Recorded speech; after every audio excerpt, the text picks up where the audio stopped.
آهنگ جدید حسام فرزان با لیما امیری که اصلا باورتان نمی شود. لیما امیری بالاخره هنرمند شد.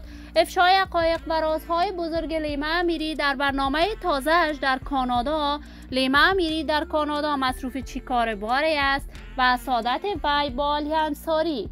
من در این ویدیو پیرامون حقایق همین ماجرا خواهم پرداخت، پس در ادامه با کانال دنیا اینفو باشید.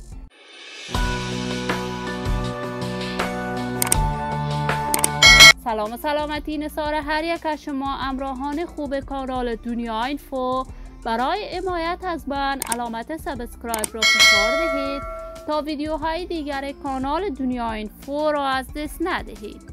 لیما امیری یکی از مجریان موفق، سرشناس و محبوب در میان رسانه‌های کشور بوده است و شهرت و محبوبیت بسزایی دارد. لیما امیری با حسام فرزان همکار هنری‌اش و همکار رسانه‌ایش جدیداً در کشور کانادا دوباره آهنگ جدید سرود.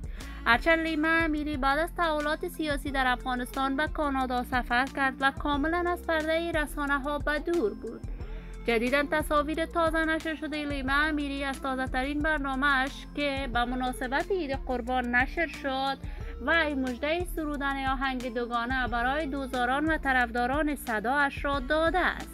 لیما امیری در کشور کانادا مصروف ادامه تحصیلاتش بوده است. این همه در حالی است که حسام فرزان هنرمند خوب کشور با آلی انصاری آهنگ‌های دوگانه زیاد سرود که مورد حمایت و تشویق گسترده قرار گرفت.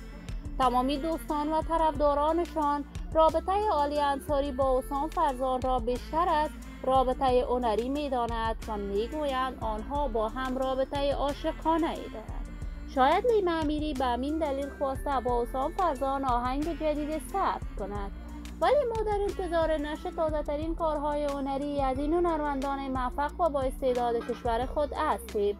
آرزوی موفقیت، کامیابی و سعادت برای لیما امیری با حسام فرزان و جمع دیگری افغانهای نازنین از بارگاه عزت الله یزال استدعا داریم. دوستان نهایت ارجمند کانال دنیا اینفو، نظریات نیکتان را در بخش کامنت با من شریک بسازید. این ویدیو را با علاقه‌مندان و دوستان لیما امیری و حسام فرزان به اشتراک بگذارید.